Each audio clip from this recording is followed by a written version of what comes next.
What's up, everybody? My name is Ryan Turford, and today is Friday. Now, this was originally supposed to be Ninja Friday, but due to technical reasons beyond my control, we are actually pulling a mulligan. Why? Because I couldn't think of another word to describe why we're changing things. So we're playing Super Metroid this week. My favorite game of all time. I love Super Metroid. It's really the game that really showed me like an entire doorway of possibilities for different things in life. For example, it's the game that really taught me how to appreciate sound design, both on the music side and audio effects. It also really showed me sort of how atmospheric storytelling works. It's very much one of my favorite games for that. It made me realize why I loved the Alien movies as a kid when I first played this game. It's just so crazy. It's just crazy how eye-opening this game was. And I knew that after I played it for the first time, video games were going to be part of my life for a long time. And that's really why Super Metroid is such a special game to me. So we're going to jump in and play it. Now, what we're going to do is we're actually going to play the whole game. We're not playing it all in this playthrough. We're going to do a similar approach to what we're doing with The Legend of Zelda, where there will be a part 2 next week, and if I feel like there needs to be a part 3, there will be a part 3. I don't want to make like a 5-hour video. It's going to take forever for me to upload. It's going to take forever for you guys to watch, and I totally understand if you don't want to sit through the whole thing, especially if you want to just watch me play Super Metroid for a little while. So we're going to jump in. First of all, I love the opening music here on the title screen. It's just so evocative of the original Metroid theme song from the NES, except it feels just even that much more isolated. I love it. I just love the sound of this. So, really cool. So we're going to jump in. Of course, this game came out in 1994. It is the third in the Metroid series. I couldn't believe, by the way, in 2014 that Nintendo didn't actually do a big 20th anniversary celebration for this game, because I feel like between this and Link to the Past, those are really the two big Nintendo first-party games. Well, Mario World as well on the Super Nintendo. And I'm kind of amazed that they didn't do anything like that. So what I'm going to do is I'm going to clear out this data, number one, because we don't really need that anymore. And we're just going to jump into Samus A. Of course, I should press the A button in order to jump in as Samus A. We don't want Japanese text. We're usually fine with the standard controls. Of course, you could do the moonwalk. That was one thing that was really weird about this game, because they called it the moonwalk. Alright, so I love the fact that A is for okay with an exclamation mark. Top of the muffin to you! Alright, so we're going to run through this. Now, one thing, if you guys are new to my Let's Plays, I play very casual Let's Plays. I'm not trying to speedrun this game or show you all kinds of crazy tricks or anything like that. I'm just someone who loves video games. So I'm doing this because I want to show you guys cool games, and the reason I love certain games anyways. But also, I'm doing this because... Well, I'm prefacing all of this because you'll probably see me say every once in a while, which is sort of blasphemy with the Metroid speedrunning community. However, I don't want Fantoon to murder us and have to start over. I'm sorry. I just don't. I hate Fantoon with a passion, just like if you talk to any speedrunner, they hate him. The last Captivity. Metroid is The in galaxy captivity. is at peace. The galaxy is at peace. Oh man, I love this intro. It's so awesome. The first time I saw it as a kid, it just blew my mind. And I mean, I was 12 years old when this game came out, which is pretty crazy. I mean, I love this game. Of course, these intro cinematics are basically sort of going over the story from both the first and second Metroid game. Especially the second Metroid game, because not a lot of people really played it. I'm actually one of the only people you'll probably meet who actually played the second Metroid first before playing the first one or playing Super Metroid. That was actually my first Metroid game, which is kind of crazy. It's a miracle that that game didn't turn me off from the series. Not because it's bad, because I actually really like Metroid 2, looking back at it, but it's actually a miracle because a lot of people were really turned off by Metroid 2. And of course, her finding the larva at the end of Metroid 2 was a big moment in Metroid. And sort of set up the events of this game. Because now, basically what she does, she brings it to a bunch of scientists, and they learn that the Metroids are actually basically can be harnessed for the good of mankind. But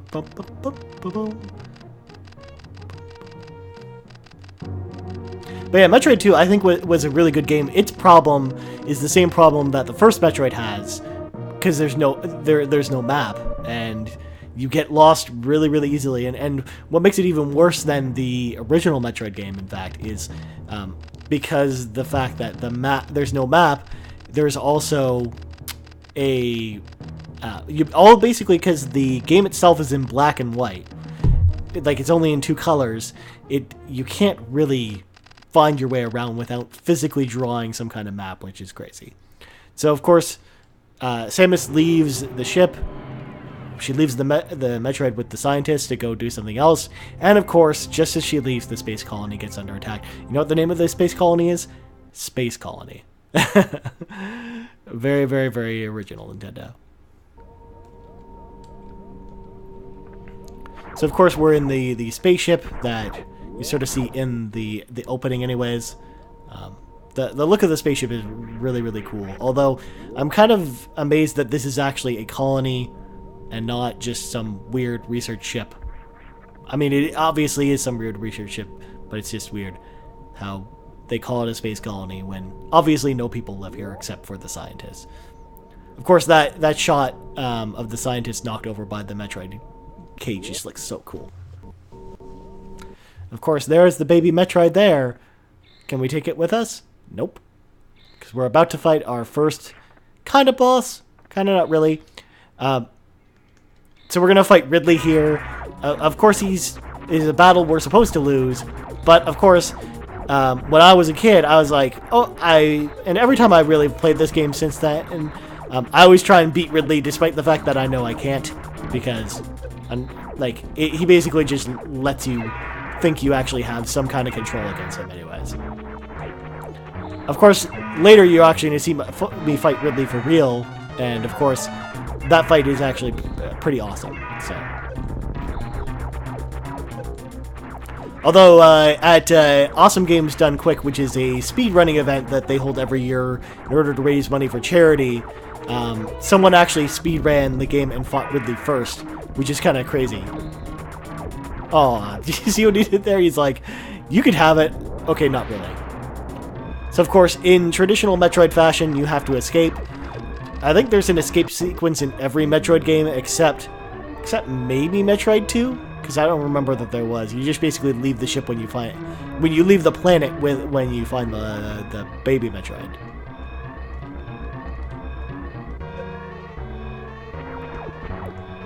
Of course, something is pretty evident right away when you play this game is the fact that it is a late Super Nintendo game, so it's kind of crazy just how different this looks as opposed to something that came out really early on the Super Nintendo.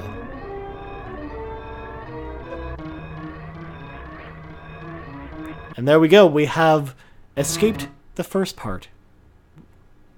That we've escaped the space colony, as you will. Oh, it's funny that there's a giant explosion there that basically almost hits Samus' ship, yet it affects none of the asteroids around the space colony. So we're heading back to Planet Zebes, which is, again, if you're new to the Metroid games, Planet Zebes is the planet that's in the original Metroid.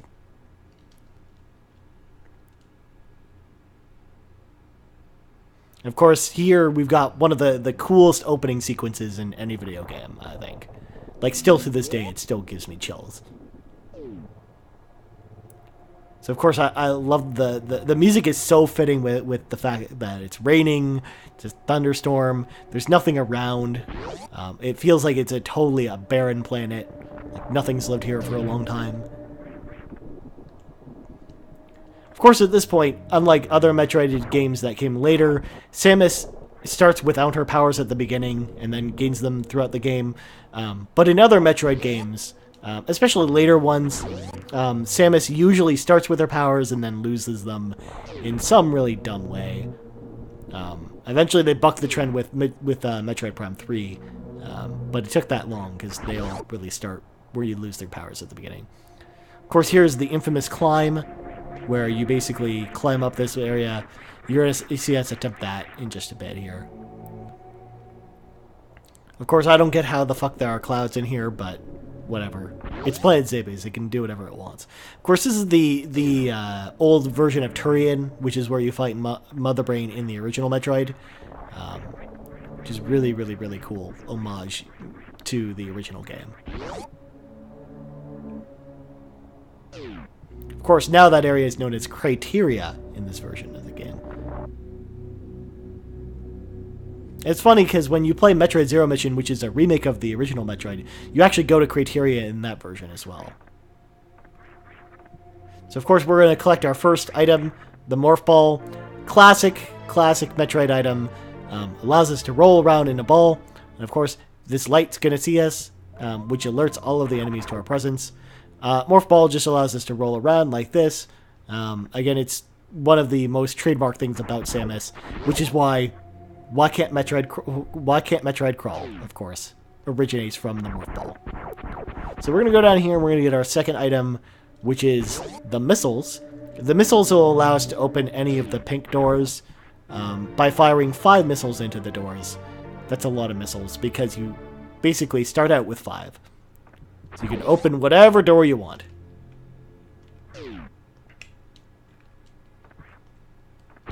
So we're going to put them through the test drive here. Just unlock this area. The thing about when you open the colored doors, when you come back to them later, they will already be unlocked, so you don't have to unlock them again. The main reason we come back here is just to get the extra missile kit that's here, just cause it's here. Now, one thing you should know about me is Super Metroid is my favorite game of all time, and as such, I've beaten this game well over 200 to 300 times. I've usually beat it at least 4 or 5 times a year at the minimum. That's when I'm having an off year. That's the Virtual Console menu. That has nothing to do with facts about this game. So, I mean, I've beaten this game a ton. It's not a very long game, but that's one of the things I actually find really appealing about it.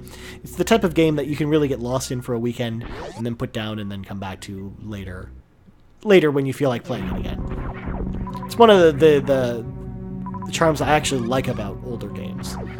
I don't get me wrong, I actually like games like The Witcher that go on forever as well, but I'm more of the type of person who will want to play older games as well, for the fact that they're short and they're very tight, contained experiences.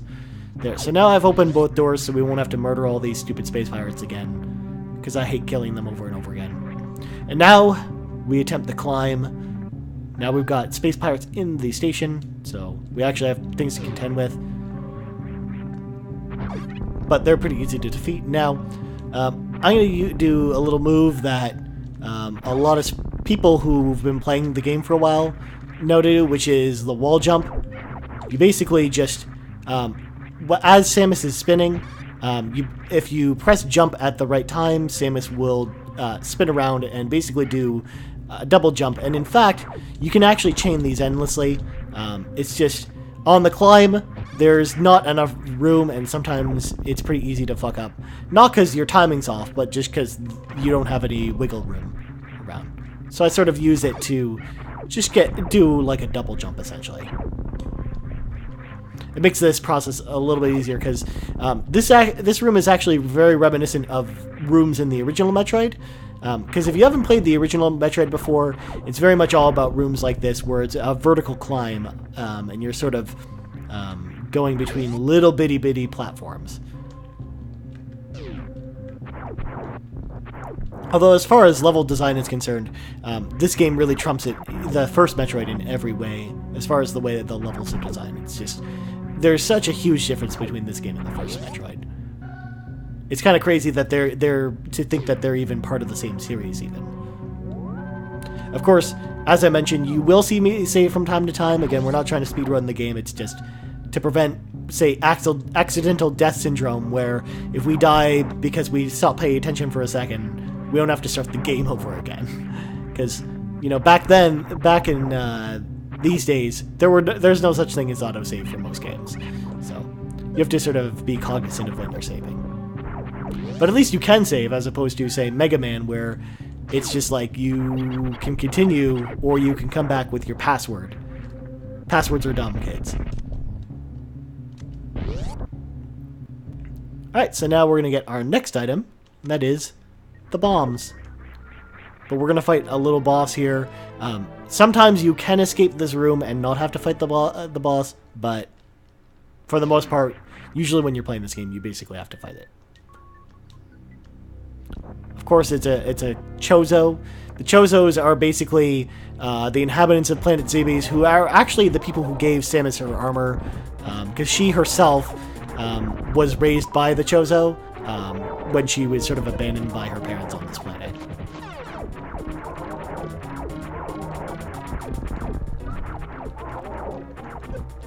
Of course, now he has no head.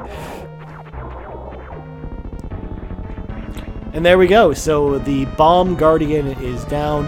Of course, he doesn't have a name. We just call him the Bomb Guardian because he guards the bombs. You could also call him Chozo Statue, because he was once a Chozo statue. Hey man, if they don't give me names, I just make them up. It's fine. So now we can destroy all these these little areas. Again, what the Metroid games, and very much the modern Castlevania games, are all about is basically returning to areas that you once explored with new items in order to unlock different areas. So like this, where we couldn't go down this way before, but now that we have bombs, we can.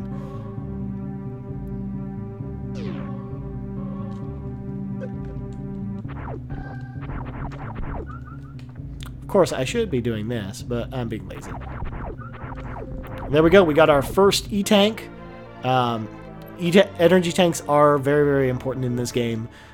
You don't need to collect all of them, but you need to collect a fair bunch of them, and they're hidden in a bunch of secret areas, so they're not exactly in plain sight.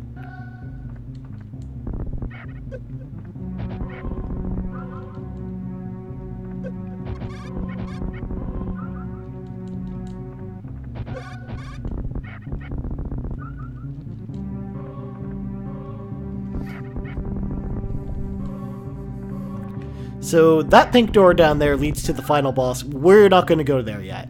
I mean, it doesn't actually let you go there anyways. It lets you open the door and sort of see all the bosses you're supposed to kill, but for the most part, there's no real reason to unlock it just yet. So now we're going to head to the next area in the world, Brinstar, which has some pretty iconic music when it comes to Metroid. Of course, the way the screen flickers in this game works, for the most part, when Samus rides elevators, you will most likely see nothing. It'll be like it's a vampire riding the elevator because it's got no reflection. And no, Samus is not a vampire.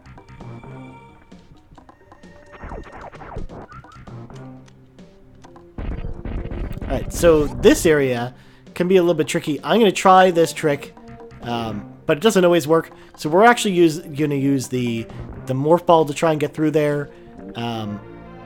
Usually you do need the speed boost in order to make it through those closing doors. Although sometimes you can get around that, and that would allow us to have the super missiles early. But it is very tricky, so I'm going to just try one more time.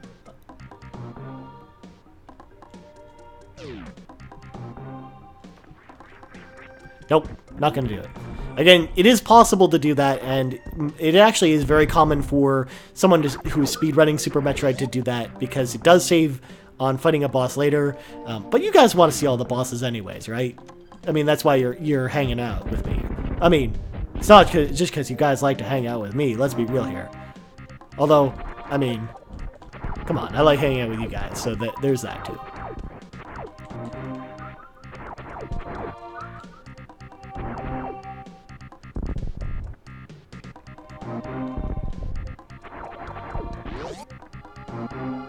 So of course we got the map.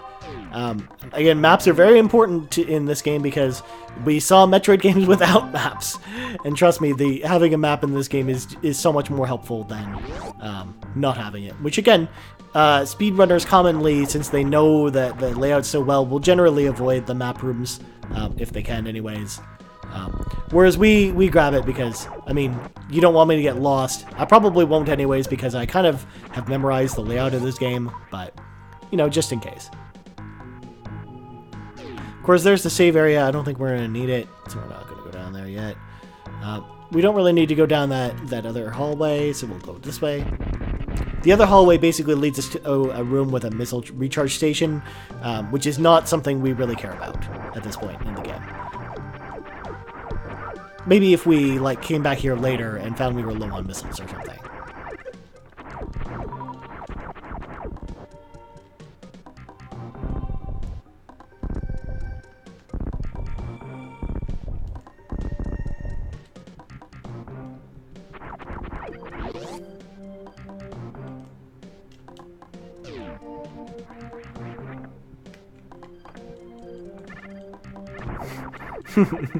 Jesus, I love how he just gets stuck every once in a while. Alright, so of course we got the most painfully obvious missiles of all time. Just like over there, we have the most painfully obvious set of blocks we can destroy with the bombs. So we go down here and grab our next item, which is the charge beam. Charge beam is very important against bosses because if you run out of missiles, for the most part, it's really the only way you can damage them. So you gotta sort of utilize the charge beam to your advantage. We will come back later when we have the power bombs for that area.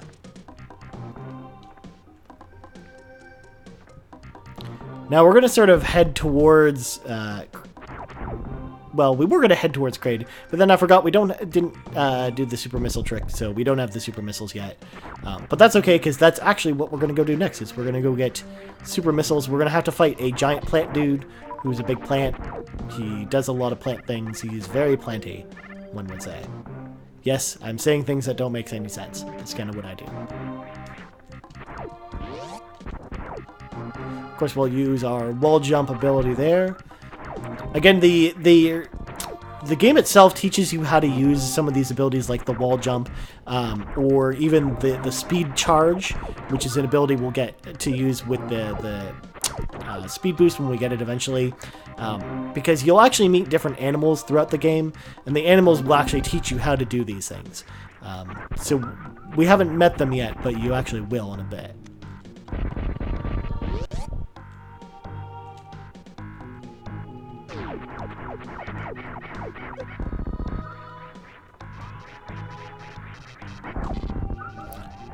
Also, side note, the Wii playing with the Wii U controller, kind of annoying because the triggers are in a really dumb spot because basically one of the triggers will actually cause you to pause the game and the other one will allow you to look up and down, which is kind of annoying.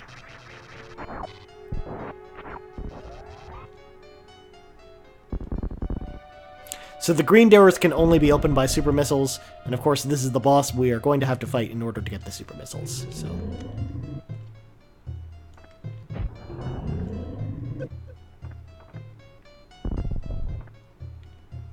this guy is pretty easy to beat. We can just sort of roll around the ground at the bottom, trying to avoid all his little dumb spores. Of course, when I was a kid, when I had a subscription to Nintendo Power, which is Nintendo's official magazine, they did a big spread on Super Metroid, and it was first when I got the game. So it had all the strategies on how to beat the bosses, and gave all the bosses names. For example, Bomb Guardian or Spore Spawn, which is what this guy is called. Yeah, it's a dumb name, but I mean that is kind of what he is, though. He's a giant plant that really kind of just shakes spores at us, I guess. It's his one defense, and he like bobs his head back and forth. Also, if we're low on missiles, we can actually just farm it from these little spores as well, because in theory you could actually beat this boss without ever attaining the charge beam if you want. But I mean, it's kind of a dumb idea because you will run low. If you run out of missiles, you're kind of out of luck, and you have to sit and farm those little spores, which can be annoying. Again, you can kill them pretty easily with the regular shot, but I mean, It's pretty hard to hit them with bombs, which is why I'm not even really trying. So once again, we're just sort of rolling back and forth, because he can't even really hit us. The only thing that can hit us are the spores, or if he stops on top of us. Which is why you sort of see me bobbing and weaving at least a little bit.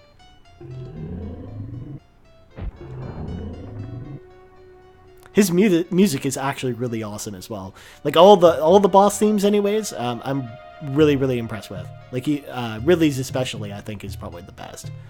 Plus, Ridley's Lair is actually probably my favorite theme in all of Metroid, which is kind of crazy, so...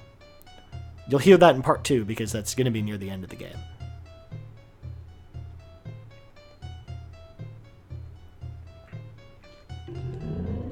Ah! There we go. Thank God. Damn you, Wii... damn you, Wii U gamepad.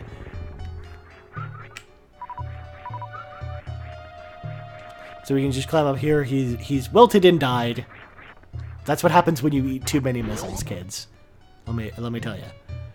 So of course here we can regenerate if we need missiles, but we don't. So we're gonna fall down this tube and get super missiles, which are missiles that are super. I know. I thought of that myself. Right here.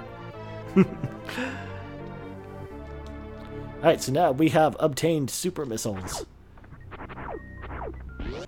Of course, it's going to want us to use them right away, so we will use them once we get past these guys.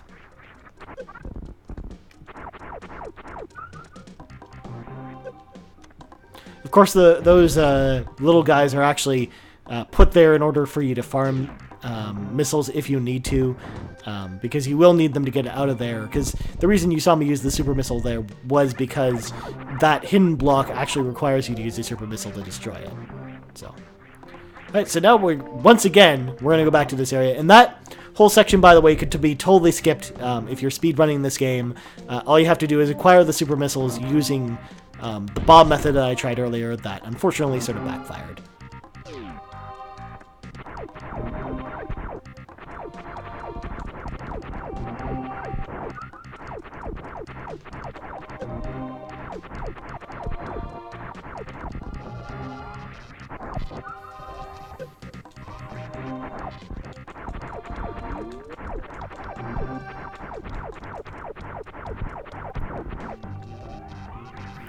Now, we're about to transition into another area that, like, once again, has probably one of my favorite themes in all of Metroid as far as music goes.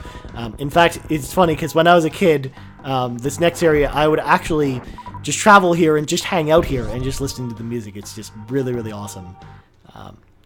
And then eventually I actually learned how to play this on piano, which, while isn't difficult, for someone like me, I just love, like, it was so huge for me just being able to learn how to play this. It's one of the first pieces of video game music I learned how to play on the piano. So again, we need the power bombs to get in there, which we'll get much, much later. But we will use the bombs to hop down here. Because we're actually going to get a fancy, fancy new weapon here in just a second once we get past some of these parts. And I just love the atmosphere that even just something like this music creates, along with the way these areas look. It just looks really, really cool. Like, this is a really awesome part of Brinstar anyways. Alright, so we're going to use a trick. Now, normally we would need the high jump boots in order to get this weapon, but we don't have the high jump boots yet. But that's okay. We can use the wall jump that I showed earlier in order to get through this area.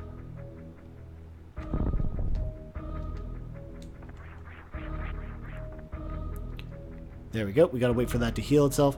And now we can use one of our super missiles to get in here. And we will unlock the Spazer. Yeah, the Spazer. It's a really dumb name for a weapon, but it'll allow us to fire 3 shots at once. Like so.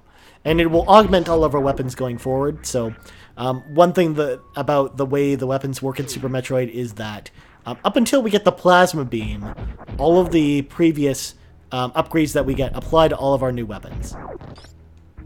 So we're sort of building on top of each individual beam that we unlock previously. The plasma missile, the plasma beam, works with everything except for the wave beam, which we'll get later. Of course, this particular place here is the entrance to Meridia, which is the underwater area, and it's prominently featured in sort of the marketing materials that you used to see, like the commercials you'd see on TV when this game is out, which is pretty crazy, pretty cool.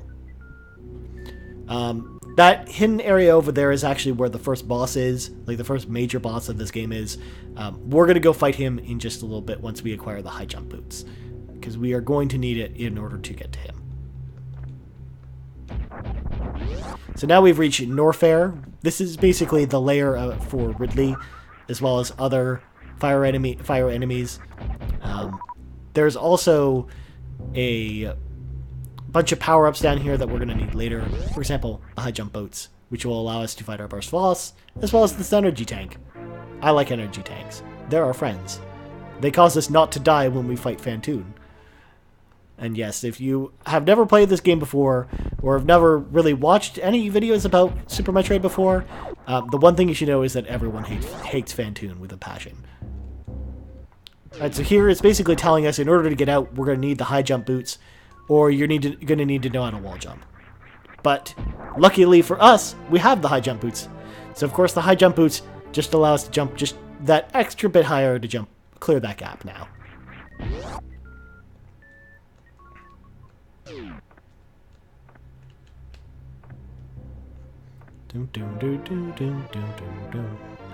So we got more missiles.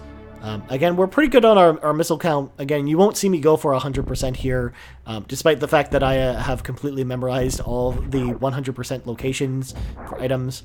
Again, don't really want to run through all that. It's a lot of work to remember all that.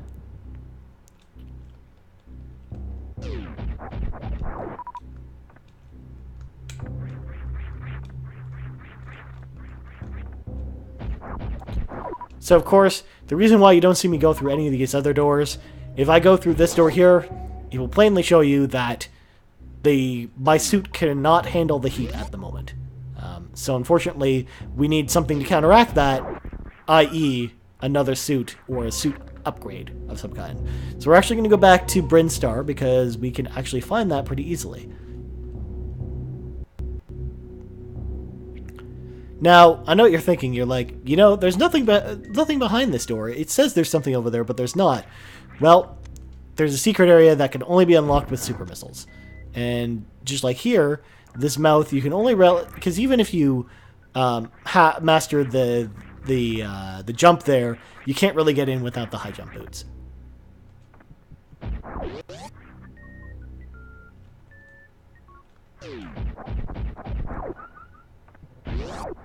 Of course, I did not mean to do that.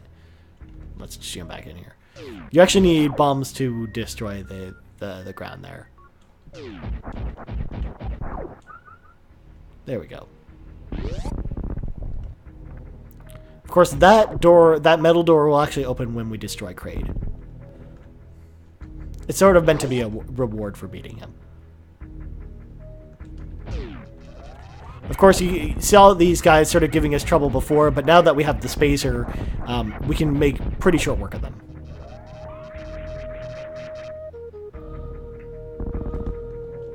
So this will allow us to save, again, sort of just as an emergency in case all hell breaks loose for some reason against Kraid, but I don't really see that happening since I know Kraid inside and out.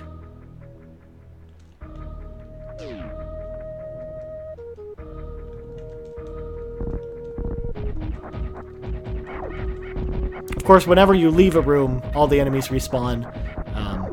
Of course, it seems kind of weird that there's this random crack in the floor. Well, it leads us down below where we can actually go fight Kraid now. Again, these enemies were giving us trouble before. Remember, I had to kill them with bombs. Now that we have the spacer, they're pretty easy to deal with. So there we've got a mini version of Kraid. He's actually reminiscent of the original Kraid that you fight in the original Metroid game, because he is a smaller enemy, basically the same size as Samus, just like that enemy there.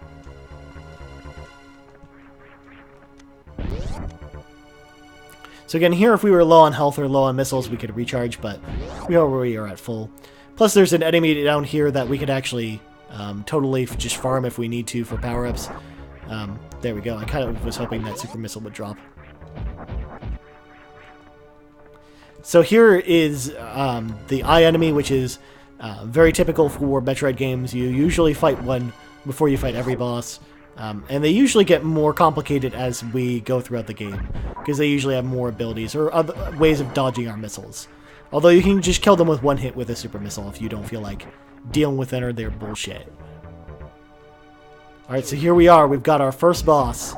It's time to fight Kraid. And one thing you'll notice right away about Kraid is he is ginormous. Like, really fucking big.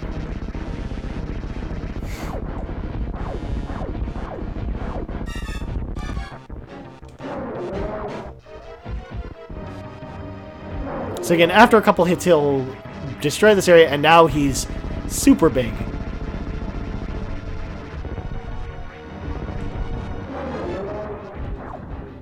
So basically, the strategy to Kraid is you have to shoot him in the face. Regardless of what weapon you use to shoot him there, he'll open his mouth, and then you shoot into his mouth. All while trying to avoid all this stupid shit. Also, those little enemies there are there to help you grind for different items if you need them, like missiles or other things.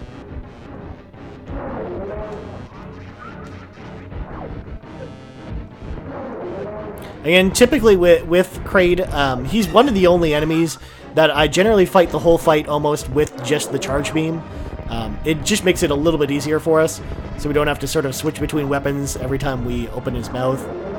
Because it is just a huge waste of missiles for us to use missiles on him.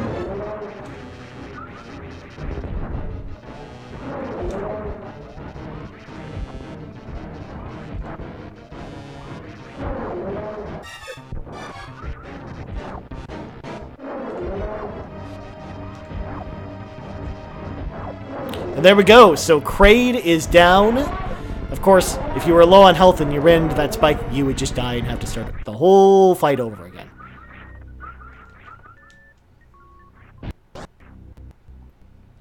Alright, so there we go. So our prayers have been answered. We have the Varia suit now.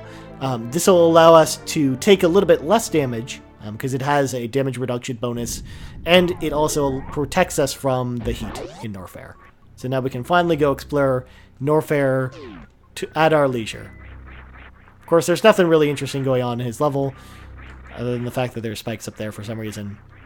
We can just wall jump if we want to, but...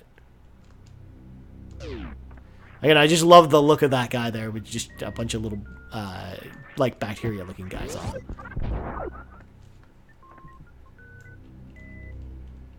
Once again, we fight Mini Kraid again. Easy peasy.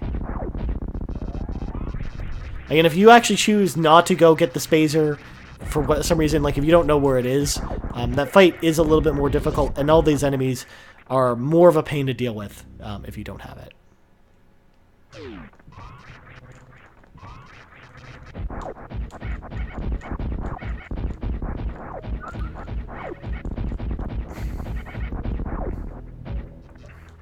So as I mentioned, there's a little bit, there's a bonus for beating Kraid if you go over here to this room. Because now that it's unlocked, we can actually claim it. And bonus is a bunch of little enemies. Yeah, it's not much of a bonus. But there is something in this room. And there's a reason we come in here, and it is an E-Tank. So in fact, you might overlook it the first time you come in here because you're like, hey, there's nothing actually in here. But in fact, there is an E-Tank. Of course, we have to kill this guy, so we have to just hit him with a bomb. Hope for the best.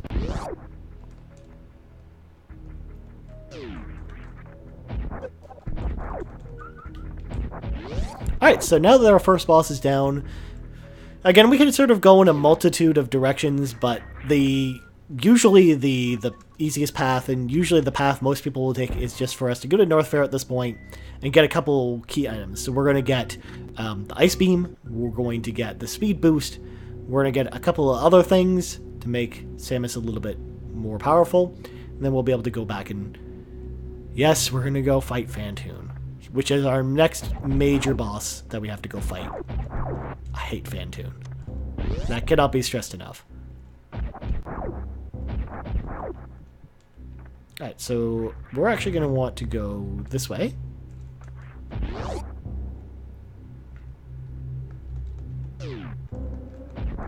And again, now, see, we're totally fine. We can just hang out in the lava all day if we want. Well, not the lava. We can hang out in the heat all day. Not a big deal. Of course, one of my least favorite moments in Metroid Other M, which is the last Metroid game that we've actually played, is when you go to the super hot area and you basically have to almost die on purpose just for the game to be like, you know, you actually have the suit to handle the heat, so I'll just enable it for you now as you're about to die and you've run around in the super hot area for a long ass time. Like, come on, man. Metroid Other M, whew, that was a bad game. It was a really, really, really bad game. One thing also, I was talking about the reverse boss run earlier. This area, you actually have to beat it in the reverse boss order without actually obtaining the various suit, so you're actually constantly being damaged while you're also fighting all the bosses with very few energy tanks, which is kind of ridiculous.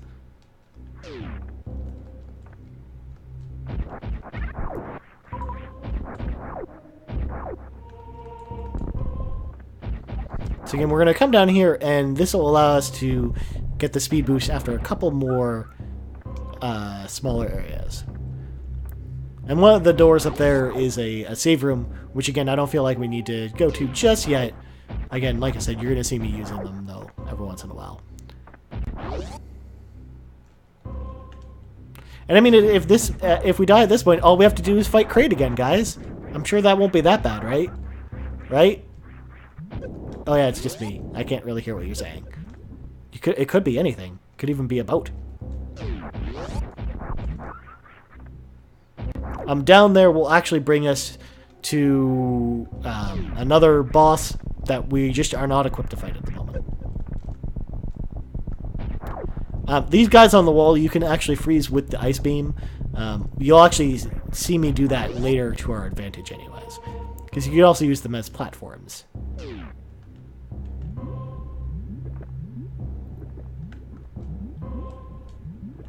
Of course, they would just place a door there. Like, what is the point of that door even being there anyways? Like, to the structural design of this area. Doesn't make any sense.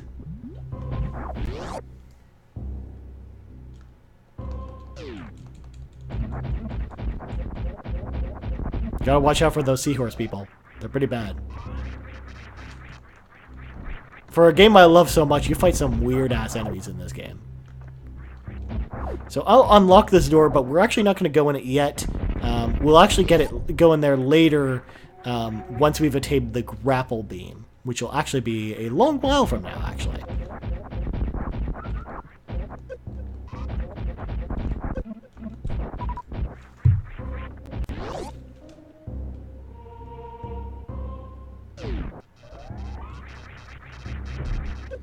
So again, if we had the grapple beam, we could get across that chasm, but since we don't, we will go up here in order to go after the speed booster. Now, again, I know what you're thinking. Nothing to see here, right? Nope. There's a hidden entrance up here that will allow us to get through if Samus can find the right level of pixels to jump through there. And again, we can sort of just juice up on our items here if we want to. And here we go. So run, run, run as fast as you can. Of course, you can't really do this in reverse because the platforms will fall down in the wrong order. But not if we don't have the speed booster, that is. Which is what we're going to get here. Now, this is actually the first time we had the speed booster in Metroid. And it's really been an addition that's been in every single Metroid game since this game, really. Even when they went back and redid the original Metroid for Metroid Zero Mission, they made sure to include the speed booster in that game too, because a lot of people really like that item. It really adds a lot of interesting things to the Metroid gameplay anyways. Because you don't just use it to run really, really fast in a straight line, you will also use it to leap over giant chasms and do other things. that you really couldn't do without it.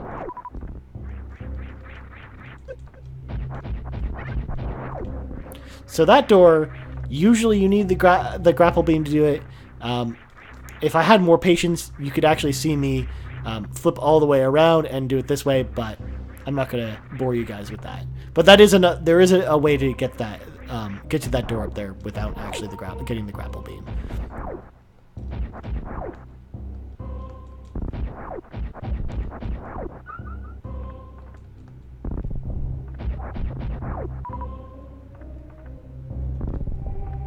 So again, we're going to go this way instead. That actually leads to Ridley's lair. We're not... Surprisingly, I know. Shocking, right? Of course, we can just use the speed booster just to plow through all these guys. A common occurrence that you actually see a lot in this video. Again, we'll grab the save here, because freak accident, something dumb happens. I'll have to start and do Kraid over again. I don't want to fight Kraid again. I already fought him once today.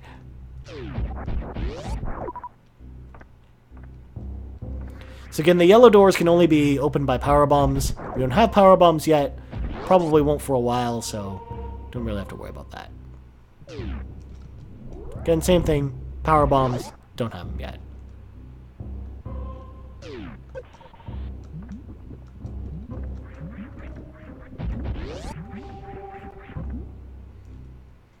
So again, those guys, again, can't really kill them.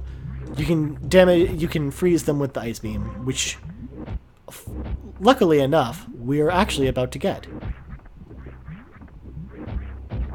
So don't go through this door, because that door is sort of a trap. You actually want to go down here and squeeze through this secret passage in order to obtain the ice beam.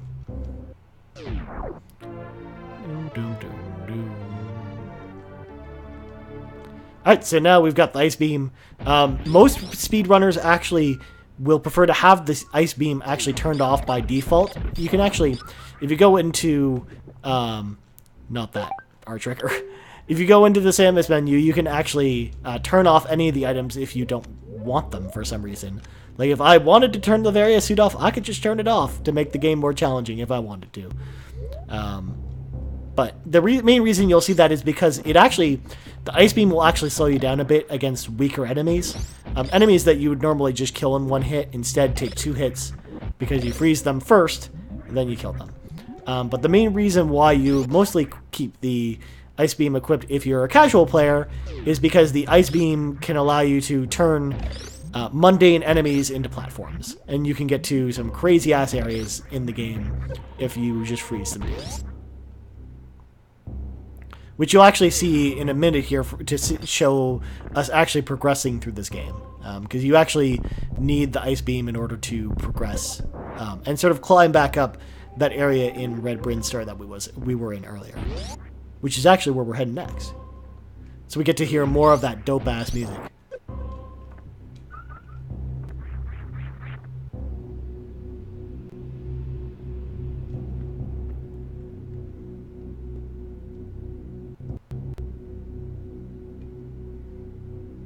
Alright, so now we are back in Brinstar. This area, we can't actually destroy it until we get the power bombs. You can actually destroy that tube with the power bombs, and it's something that's really, really, really cool. As I mentioned, that area was sort of in all of the advertisements for Super Metroid. Like when you would watch the TV commercials, that would be like the one thing that would highlight the fact that you could blow up that area. It was really, really, really cool. I remember when I played this game for the first time, I just couldn't wait to do that. I was like, I kept wanting each new power-up to actually be the power bombs so I could blow it up. Again, now that we have lost at least some energy, we'll just unlock this energy refilling station, which we probably won't have to ever use again, but just in case we need to. A lot of these situations, Super Metroid itself isn't a very difficult game. In fact, in my opinion, it's actually one of the easiest Metroid games. But at the same time, the reason why that is not necessarily because the gameplay itself is easy. It's the fact that there are a lot of safeguards in this game that really prevent you from dying really, really dumb deaths. Like, in a way, it improves the game for you a bit. So up here, we're actually going to use the ice beam to our advantage. I mean, you could actually navigate this hellhole of an area with the wall jumps, but there's no reason for us to wall jump when we can just freeze these guys.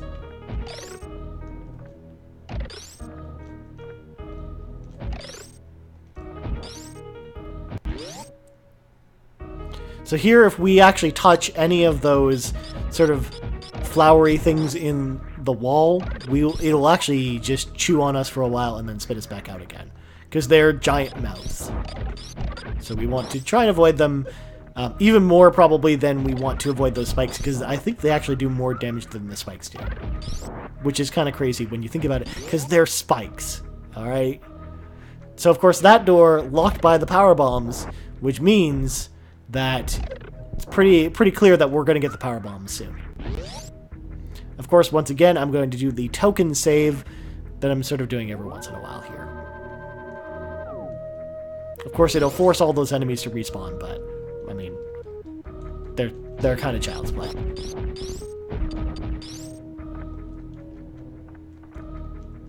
There's the area.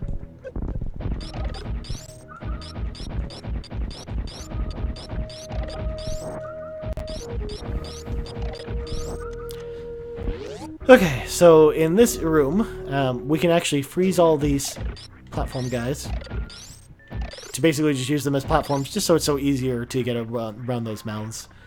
And there we are. We got power bombs. Hooray! So what we can do is we can equip the power bombs, because there's actually a little secret behind this wall. So if you use the power bombs here, you can unlock more missiles. And this will actually be a common occurrence. You'll actually see me try and use power bombs a lot to open secret areas, because there are actually a lot of secret areas that revolve around power bombs in less obvious places than you'd think. And that was something that, and of course now you see me getting eaten by one of those mouths. Secret areas were very much a point of the first Metroid game, so they really wanted that legacy to sort of carry over to this game. Which is why you see so many weird secret areas that, if you haven't played this game before, can be really tough to navigate, or just know where half of them are anyways.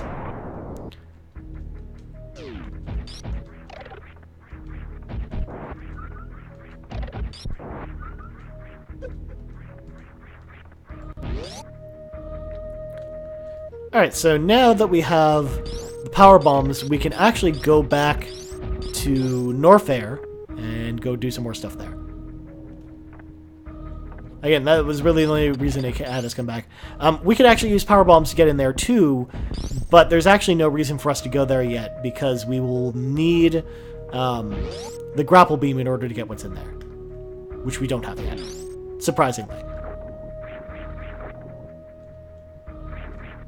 The grapple beam itself, really cool item. Again, it was sort of it originally debuted in Super Metroid, and then it sort of become a staple after Super Metroid. In fact, it is the throw for Samus in Smash Brothers, which is kind of crazy.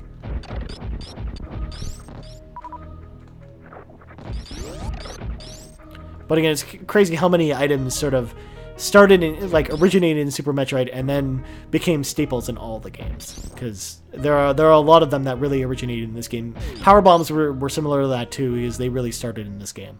But then it's even weird comparing it to something like Metroid Prime, where they actually started to borrow more items from the first two Metroid games, like the Spider Ball, for example, which only appeared in Metroid 2 before this, and it's not even in this game either.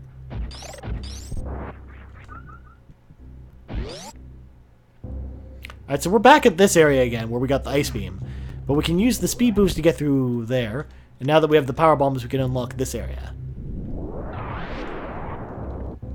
Now this area, of course, is meant to be run through with the speed boost. I wanted to clear out some of the guys first. There we go.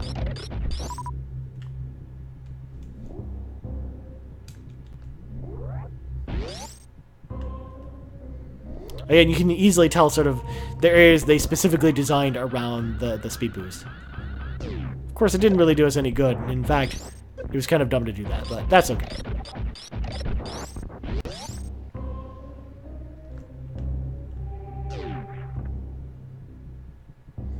And it's just about looking cool at this point, just blazing through all these guys.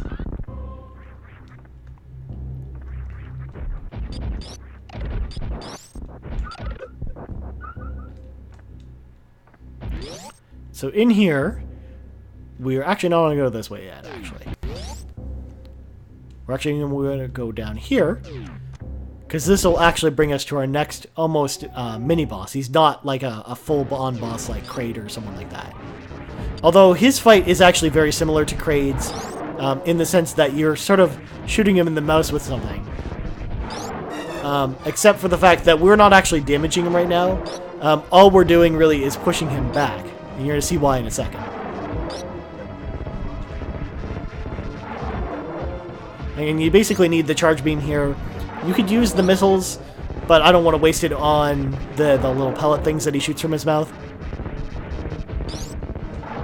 And if you use the missiles, he'll actually move back farther than when you hit him with just the charge beam.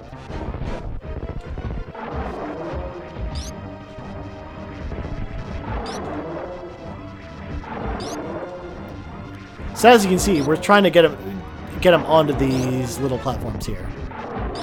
And boom! Oh man, this is just so grueling to watch as a kid.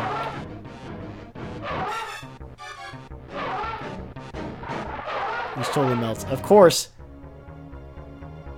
there's a giant wall of spikes there. Something tells me the fight isn't over yet.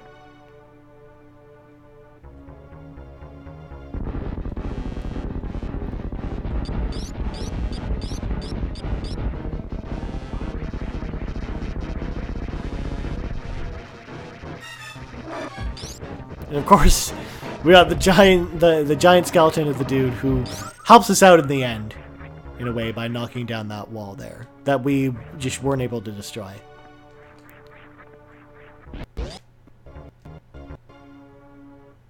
So of course here you can use the grapple beam to grapple onto that big bug. Of course we don't have the grapple beam yet, so we can't really do that. Again, token save here. Don't want a freak accident. Not that I think there's going to be one anyways.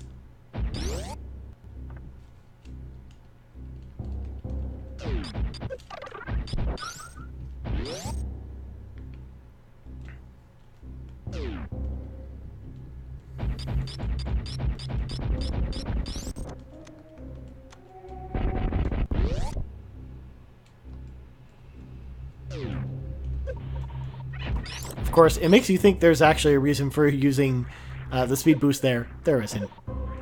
I just like using it there because it makes me feel special. Of course, we got another set of missiles. Again, all these little incremental missile power-ups are going to come in handy later when we actually have to fight start fighting the more powerful bosses, beginning with the Phantoon and then going on to like Ridley and Mother Brain, all those ones. Again, we don't really need to speed boost through here, though.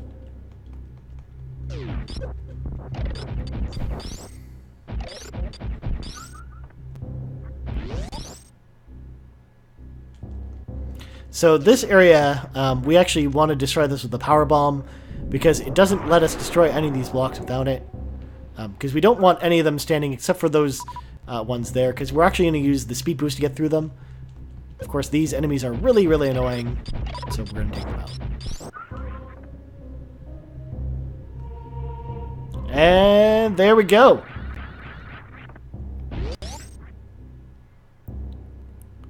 Alright, so now we unlock our newest weapon, the grapple beam. Again, I've said a lot about the grapple beam so far.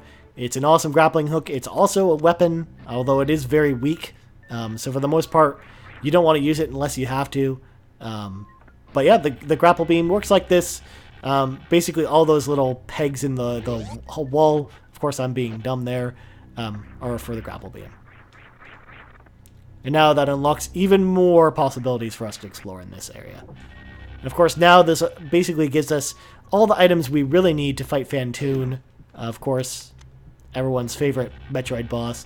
And that's probably actually where we're actually going to end this week, is the epic boss fight with Phantoon. and then we're going to pick it up next week with more stuff. So, of course, here it doesn't look like you can get up without using the wall jump, when in fact, if you jump high enough, you can actually see that there's a grapple beam thing there.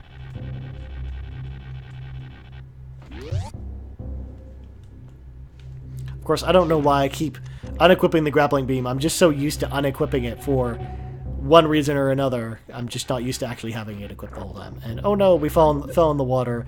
Water in this game works the opposite way of Mega Man, where instead of helping you be buoyant, it actually makes you move really, really slowly, and is a pain in the ass in this game until you get the gravity suit.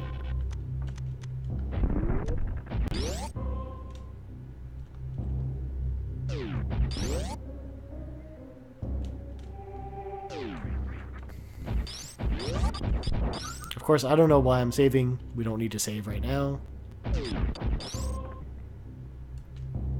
So here you can actually use this guy to get across. This part's actually a big pain in the ass. So it's not very often I go over here. Well, it's not that big as there's another area down where we got the grapple beam. That's even more of a pain in the ass. So here we got more power bombs. Again, these will be useful later. Again, you don't really use the power bombs against any of the bosses, though. So for the most part, you're really just using them to explore. So however many power bombs you decide to get is really just up to you. In theory, you can actually beat the whole game with just the stock 5 if you really want to. If you're really going to on like a speed run of the game.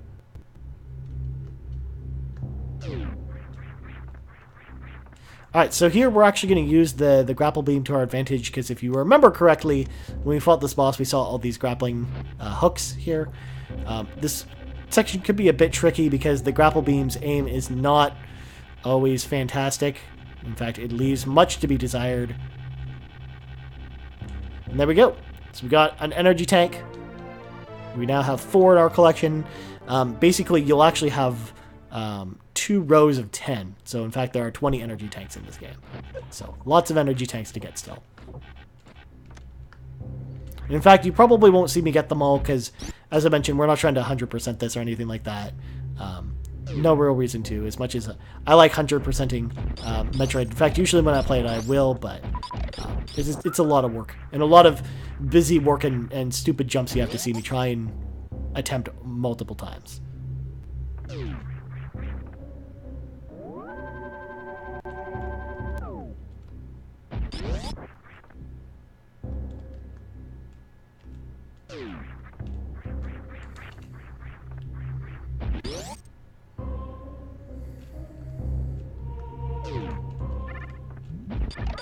So again, we saw this area sort of near the beginning, where we first entered Norfair, because this will bring us back to sort of Norfair's entrance.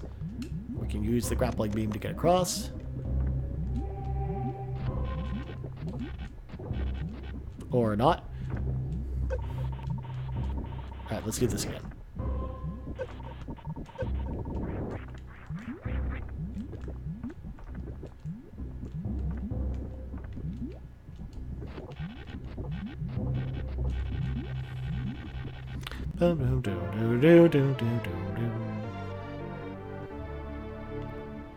Alright, so to get through here, we will need the super missile. I am pretty par for the course at this point. Now, we could go to Phantom now, if we want to. But there's actually one item we actually probably should get before we go there.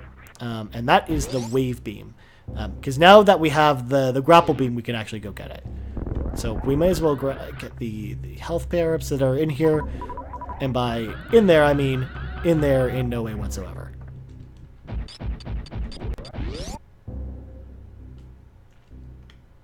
Once again, don't want to go down there yet. Leads to Ridley. And bad things happen if you go to Ridley early.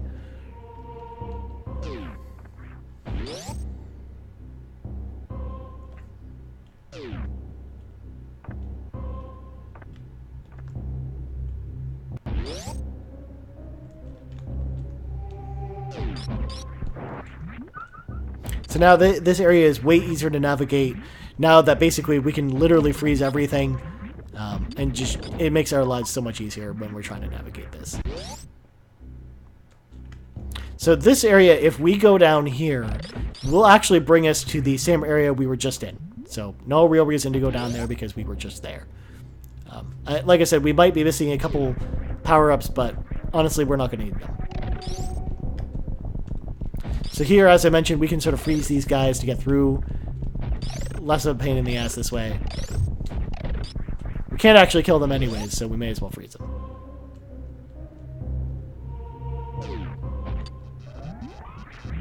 Just leave a bunch of bombs there, just for no reason. Why not?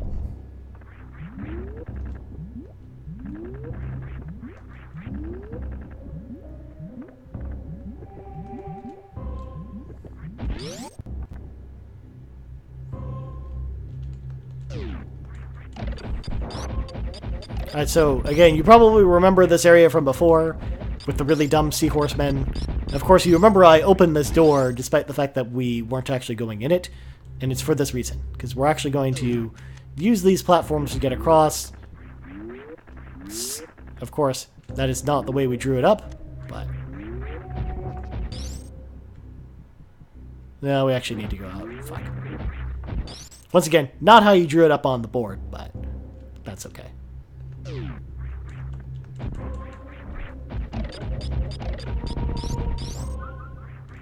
So again, this is actually where the wave beam is.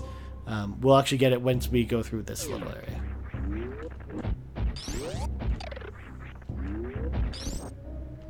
And again, this game is entirely possible to beat without getting the wave beam. So if you don't feel like getting it, you don't actually have to.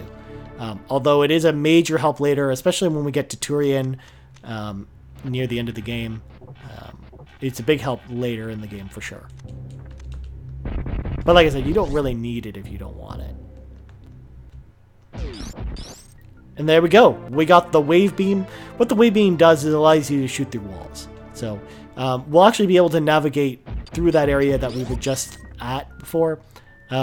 Because normally you wouldn't be able to shoot through that. But because we have the wave beam, it allows us to do so. Of course, you can also just do what I did and fall through the cracks. And of course, that does nothing for you. So.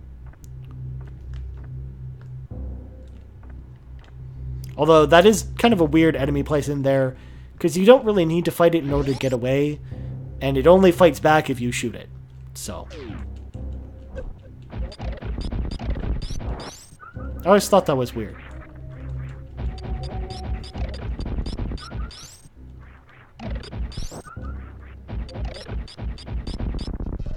Again, you can see just the power of the ice beam at work here. These guys are just totally a joke when you have the ice beam.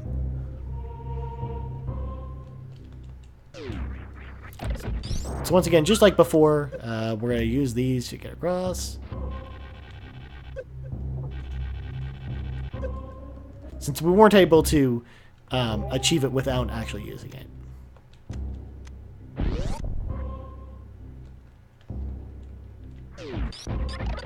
Alright, so we got missiles here, but you may be thinking to yourself, is there anything else in this room? Well, when you get the missiles, it actually kind of gives it away. So, in fact, what you do is you bomb that area, and then you shoot this platform up so you can actually get on top with the morph ball.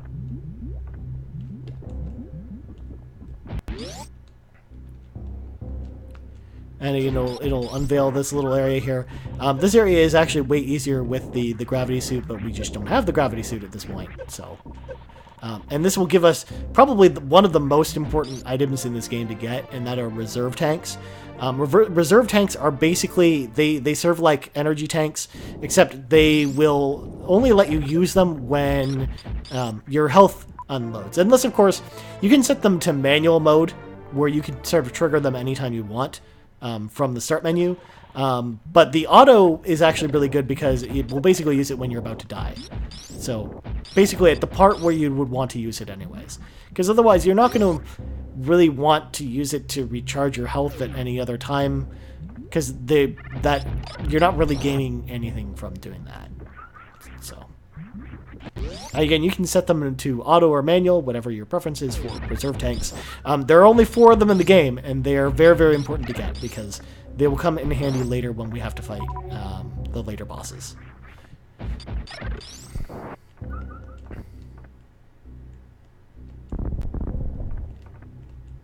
So we're going to go down here and get another secret, more missiles. So now that brings our count up to 60, and we have plenty to go fight Fantoon now. So we probably actually should be okay.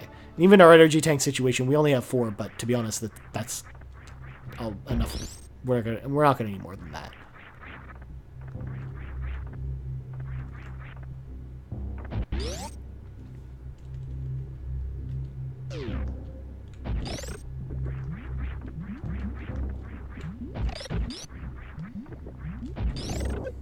Again, now that we can shoot through objects, it's just so much easier to tank those guys. Again, you'll see me sort of use that to our advantage a little bit later when we have to fight a little bit tougher enemies. Again, in the original Metroid, you'd actually have to use the Ice Beam a ton in order to navigate through a lot of different areas. The game was very much built around the Ice Beam and its ability for you to navigate with it. Because, I mean, if you didn't have the Ice Beam, which it was entirely possible to beat the original Metroid game without the Ice Beam. If you didn't have the Ice Beam and you didn't know what you're doing, oh, good fucking luck. It's really, really, really, really bad. It's really tough to get anywhere in that game without the Ice Beam.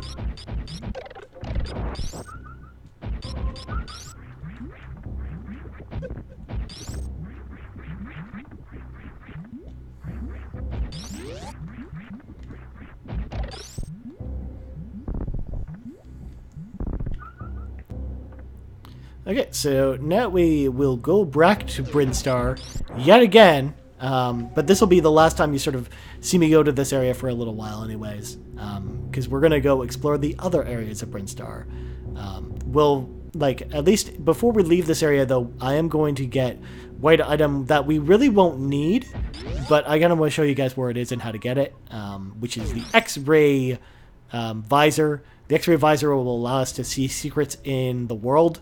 Of course, since I know where all the secrets are, we really don't need it, but you don't get a lot of videos where people will actually go and get the X-ray visor, since most people who actually play Metroid on camera actually know where all the items are, so they don't really need the X-ray visor. So it usually is an afterthought, but of course, since this is a very casual playthrough, I kind of want you to get all the items, or at least show you where all the items are anyways. So the easiest way to get it, it's actually in this area as well. We're actually going to fill on health at this health recharge station because it's here, because we've already unlocked it.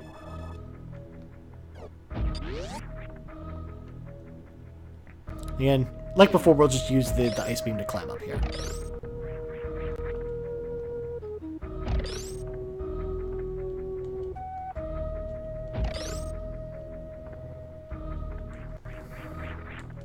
So here what we need to do is use the power bombs to get through this door.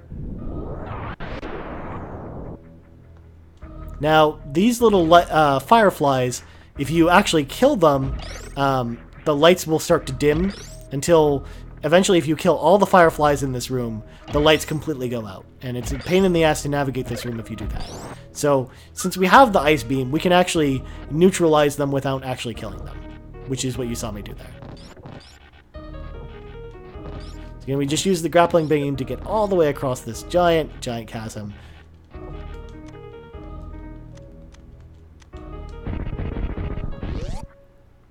And now in this very, very, very secretive room, we will actually get the X-ray visor in this room. God damn it. Pay attention. Come on, cooperate with me, platform, please. There we go. Alright, so there we go. We got the X-ray scope.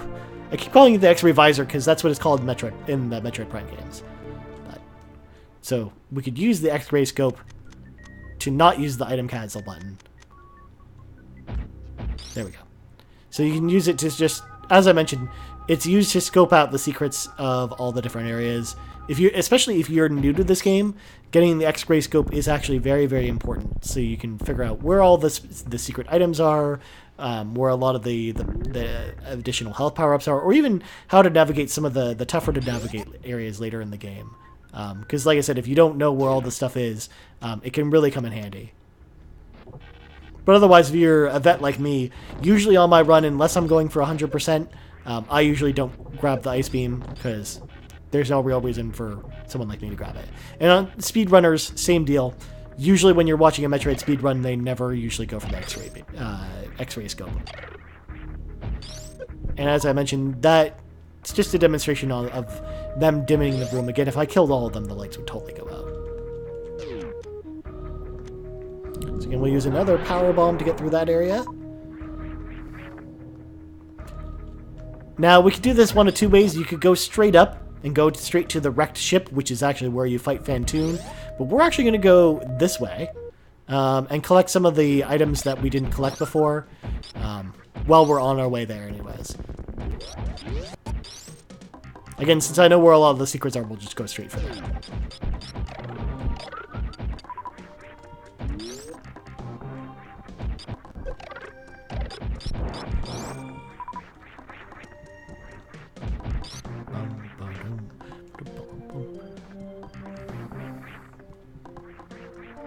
So there's a secret area way over there to the right, but we're actually not going to go for that just yet. Now, you remember that power bomb section that was down here? We're actually not going to go for that yet either because it requires the underwater navigation attachment in order to get it. So no real reason to go for it. However, we will go for what's in this door, which is a bunch of enemies. But there's also a grapple beam thing there, but we actually probably won't need it because we can do that and do that. Again, if you're not proficient with the wall jump, then that's going to be a really, really tough on you. So there we go. We got an extra energy tank. Again, we didn't really need it, but there's no reason not for us to collect them if it's on our way to where we're going anyways. So again, you can use the X-ray scope if you want to scope out this area. Since I know there's nothing here, we can just move on.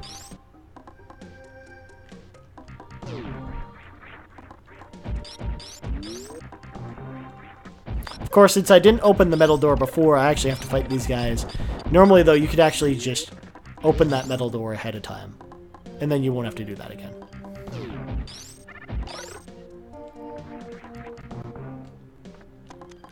So here we'll use the grapple beam to get across, although probably not in such a sloppy way that I just did it. There we go. So we got missiles, and then there will actually be more power-ups behind this door.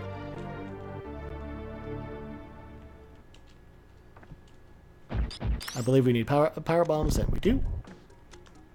So it looks like there's a dead end, but there's a secret through that wall, which again, you can scope out with your X-ray scope if you wanted to.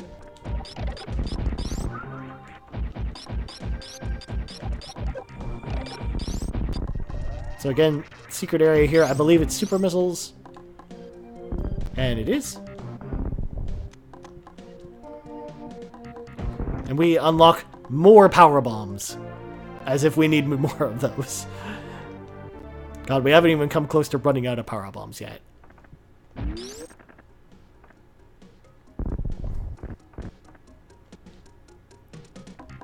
Again, a lot of the secret areas that involve the morph ball, if you're new to this game, a lot of times if you just bomb wherever you end up, there's almost always a platform that'll rise you out of it.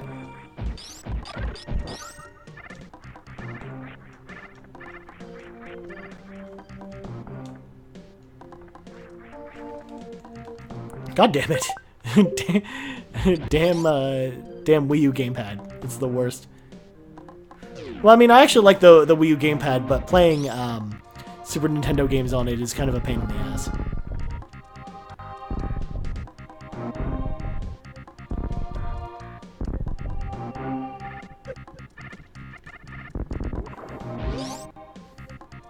So once again, that door there leads us to a missile recharge station. We don't care about that at this point. And we don't really care about that save point either at this point. What we do care about is what's behind this door.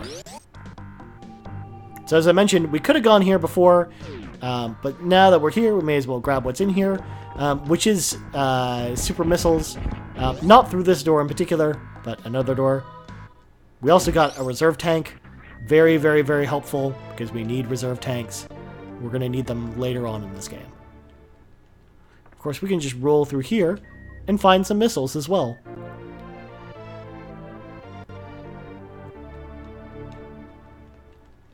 And if we want, we can find even more missiles. God, it just never ends. Again, it took so long to figure half of this shit out as a kid because without a guide or anything like that, you have to remember when this game came out and I was a kid, there was no internet to sort of Google where all this shit was. You sort of had to figure it out on your own. There it is. There's the opening. Again, I used to just fucking play this game for months and months and months on end, trying to find all the little secrets and trying to even beat this game because, as I mentioned, without having a guide or anything like that, it is a pretty difficult to figure out where you're supposed to go in half of these areas. So now we've got more super missiles. Again, the reason we go for them is because we'll sort of want them when we fight Fantoon, since he is a pain in the ass. So once again, we're going to go back down here because there's actually a super secret thing down here. First of all, this is the area where it actually taught me how to do the wall jump because for the most part, I didn't even know it was a thing that existed.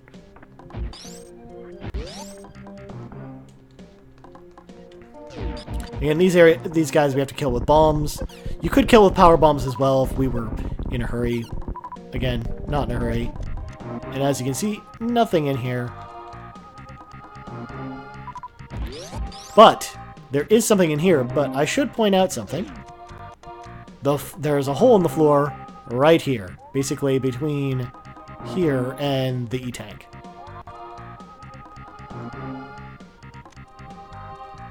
Boom! E-tank acquired.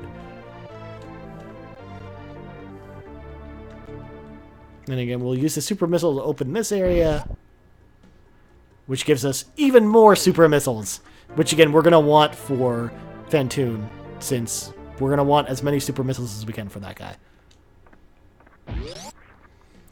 Like I said, speed running, if you speed run this game, you would totally bypass all this shit. So of course, we're going to actually save here, just in case freak accident happens and I don't want to have to do almost all this stuff all over again.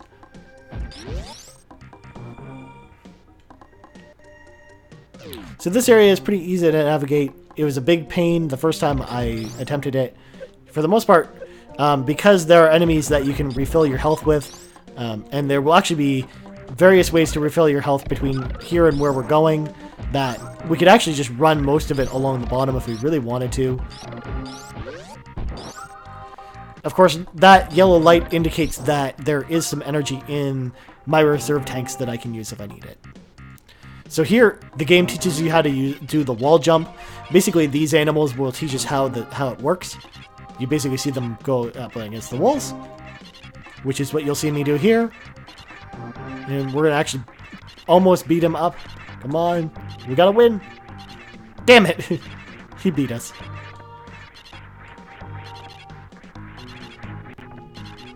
And again, if you actually didn't learn how to do the wall jump in this area, you actually had no way of getting out of this cavern. Of course, my timing's a bit off.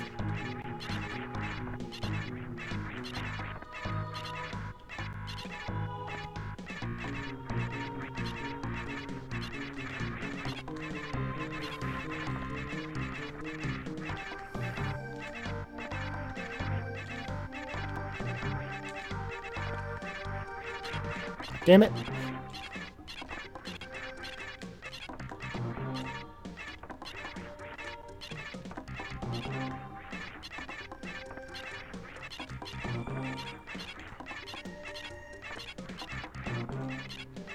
Samus just didn't want to do it. Alright, let's try this one more time from the bottom.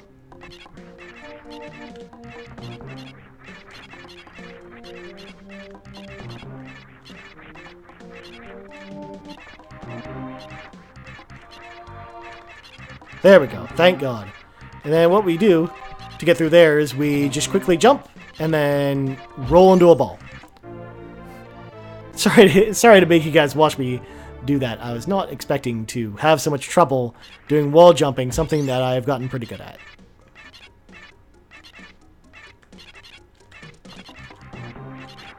There we go.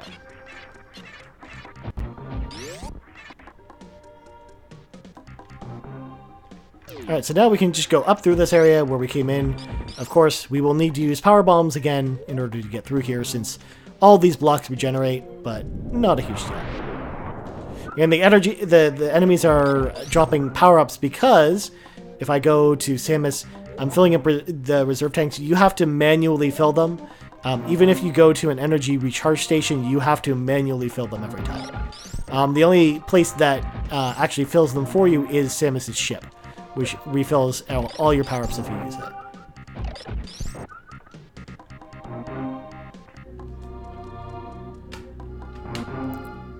Of course, the flickering does not make Samus invisible this time. Well, sometimes.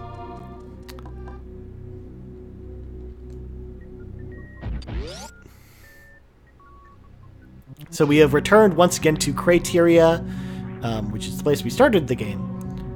We don't really go to Crateria too much in this game, but of course these guys way easier to take out now that we have the Spazer and the Ice Beam.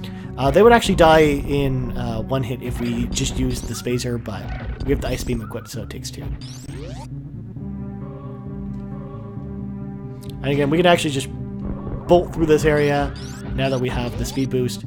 Now, once again, you could go straight to Fantoon from here, but I'm actually going to grab a couple more items that are down here as well, just to have them, because like I said, it doesn't really hurt when we're going to go fight this boss.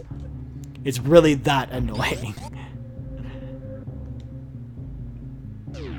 Alright, so if we go straight to the bottom, again, these guys are more annoying now that we're just not using the standard beam, which would just kill them in one hit.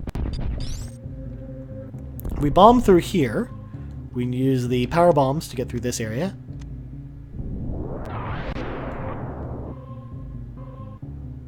Oh yeah, I forgot. We gotta freeze these guys first. Alright, so what we do, we freeze all these dudes.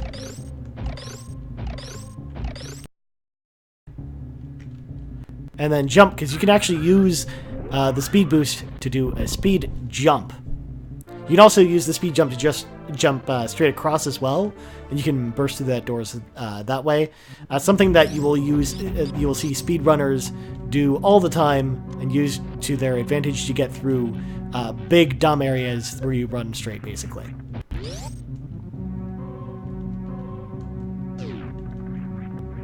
And again, as it has a gray door there, you actually can't get through there normally. Not by killing these enemies, but it only really lets you go through the one way.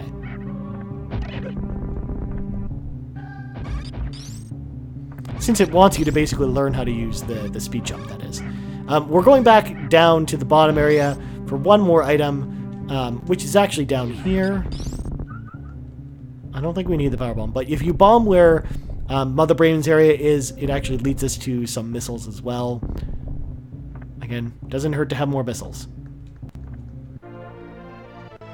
Of course, we're actually approaching a missile threshold that a lot of speedrunners have towards the end of their run, which is usually end up with about 100 and I'd say 110, 120. So, and that's being pretty generous. And I mean, if we can't beat the game with this many missiles, I mean, there's a problem. Of course, super missiles is another concern. Super missiles, I think, are actually more important than regular missiles, which we're going to want to sort of try and target those power-ups. Although the maximum super missiles you can have is 50, so we're actually about halfway there anyways.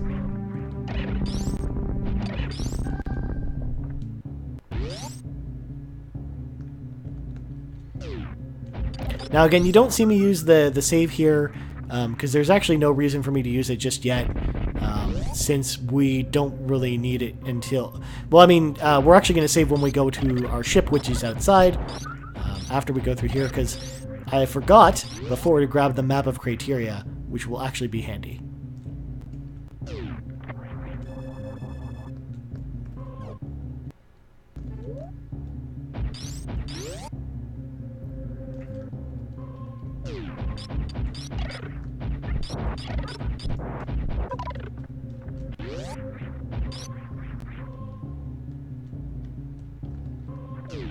Now, this door I didn't actually go through before. mainly because I didn't have bombs at the time, and I had basically bypassed it without remembering to go back in here. We can just go in here and quickly grab more missiles. Why? Because why not grab more missiles?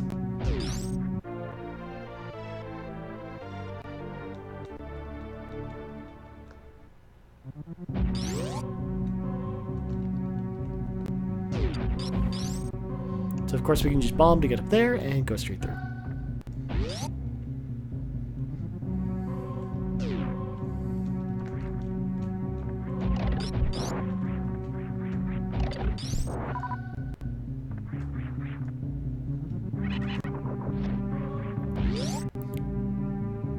Oh man, I just love how it totally changes out here, because it's not the storm anymore.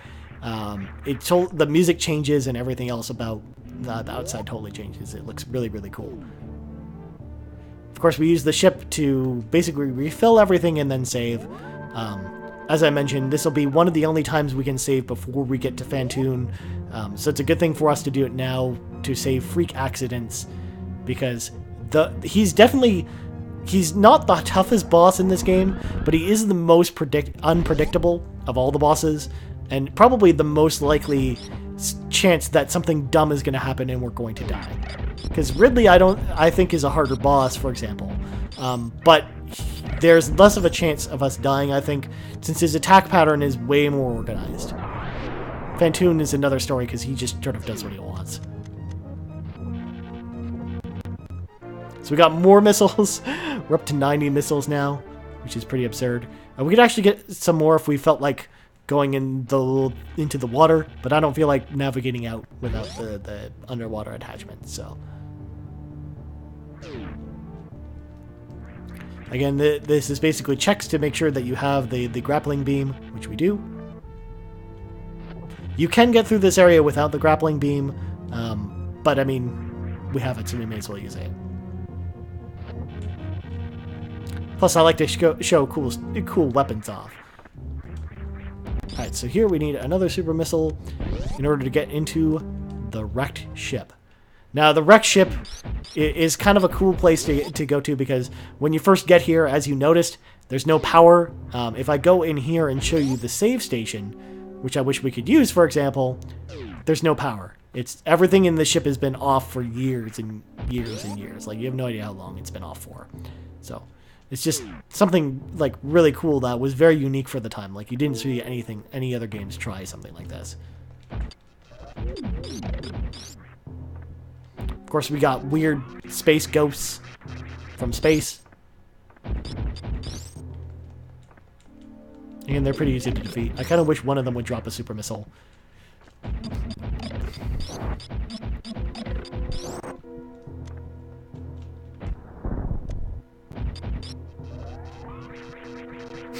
Oh, come on. Does it really have to go through it? Oh. Let's start. Select. There we go. And now you understand why I stocked up a little bit on super missiles, because I feel like we're going to need them at least a little bit here. And here's the map room. Again, we can't really use it. There are just bugs crawling all over it.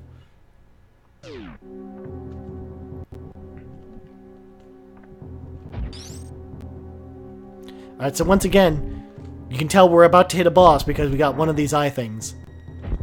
Again, we could kill it with one super missile, but I'd rather conserve them for this fight, which can get kind of hairy if we're not careful. Again, we're about to fight Fantoon here. He, as I mentioned before, his attack patterns are very, very, very random. We can only attack him when his eye is open, and of course he'll shoot these little flames out, which we can actually use to sort of stock up on items if we're running low on things. But for the most part, when he decides to do so, is very, very, very random, and you don't have much time to attack. I really need to stop pressing start there.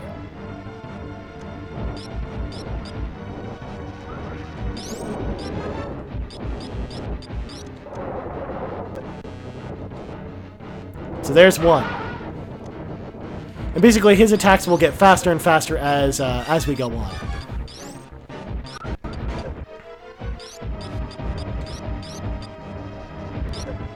Of course, here we're just sort of at the mercy of when he wants to actually do something. besides just stand here and just flail little flames at us.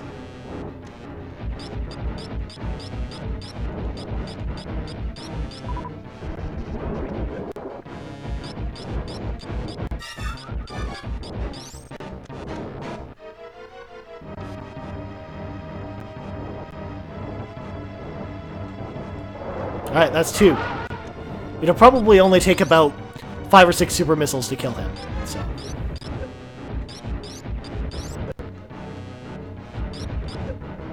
Oh man, I feel like such a noob right now. I'm getting hit by all of these fucking things.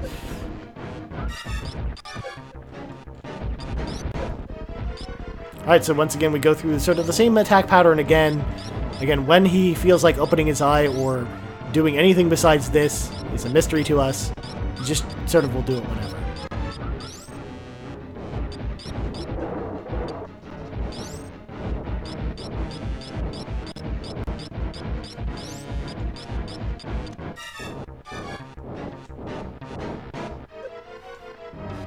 There we go.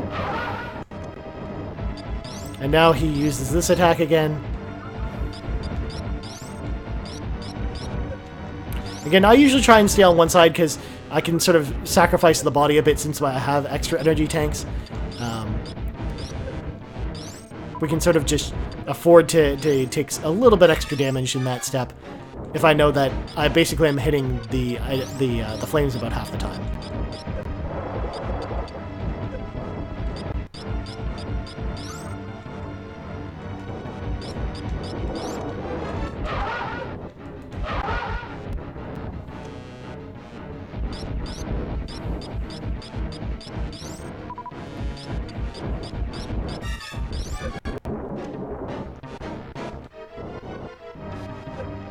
It's for these reasons why speedrunners totally detest this enemy, by the way.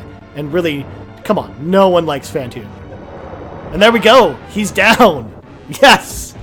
Thank God, we came close to losing all of our energy. If we didn't go spring for those extra energy tanks, we might have actually had to use the reserve tanks on him. But thankfully, we didn't have to use them. So that is definitely good and definitely works out in our favor. So now we can finally go back out in the wrecked ship, and it once again has power, so it just seems like he was just draining power from the ship, because even though it apparently is old, it can still sustain power. I can't fucking speak today.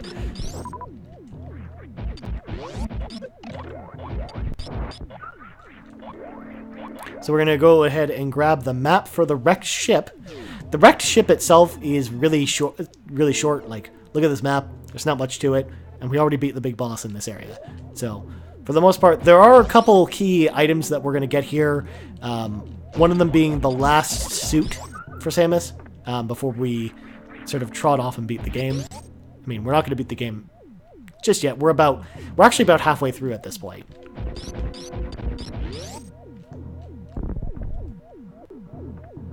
So here we're going to grab the extra super missiles, which we couldn't grab before because the door had no power.